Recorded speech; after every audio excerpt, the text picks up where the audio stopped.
அனைவருக்கும் அன்பார்ந்த வணக்கம். இன்றைய தகவல் நியூமராலஜி. அதாவது ஒரு குழந்தை பிறந்தவுடன் எந்த கிரகத்தின் ஆதிபத்தியத்தில் நாம் பெயர் வைக்கிறோமோ, முதல் நட்சத்திரத்தின் அடிப்படையில் 4 எழுத்துக்களை எடுத்து ஏதோ ஒன்று செலக்ட் பண்ணி அந்த பேரை ஆரம்பத்துல வச்சிடறோம்.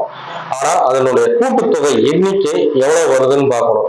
அது நமக்கு நட்பு கிரகத்து ஆதிபத்தியத்துல இருக்கா, நல்லா இருக்கா அந்த கிரகம் அப்படின்னு பார்த்து அந்த கிரகத்துக்கு ஏற்ற மாதிரி எண்ணு வரக்கூடிய இதைத்தான் வைக்கணும். அதாவது பிறவி எண்ணுக்கு விதி எண் நட்பா வருதான்னு பார்க்கணும், விதி எண்ணுக்கு பேரெண் நட்பா வருதான்னு பார்க்கணும். அப்படி பார்த்து எந்த கிரகம் பகை இல்லாம இருக்கோ அந்த மாதிரி வைக்கணும். சில பேருக்கு பேருனாலே கண்ணங்கள் ஏற்படக்கூடிய வாய்ப்பெல்லாம் இருக்குது. அதனால நல்ல நியூமராலஜி பார்க்கக்கூடிய ஒரு ஜோதிடர்கிட்ட போய் தன்னுடைய ஜாதகத்தையோ அல்லது குறிப்பையோ கொடுத்து குழந்தைக்கு என்ன பேர் வைக்கலாம், எந்த மாதிரி கிரகங்கள் பலமா இருக்குது, ஏன்னா இதனால குடும்பத்திலே பல பிரச்சனைகள் உண்டு வரும். நிறைய கணவன் மனைவி எல்லாம் பிரிஞ்சிருப்பாங்க.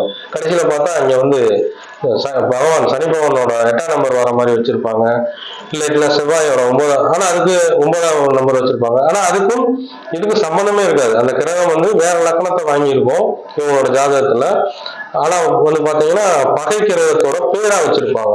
அதனால நல்லா அலசி ஆராய்ஞ்சு ஒரு தடவை தான் பேர் வைக்க போறோம், அதுக்கப்புறம் மாத்த போறது இல்லை. அதனால அலசி ஆராய்ஞ்சு பொறுமையா நியூமராலஜி படி நல்லபடியா நல்ல ஜோதிடம் ஆலோசனை செய்வது மிகவும் சிறப்பு.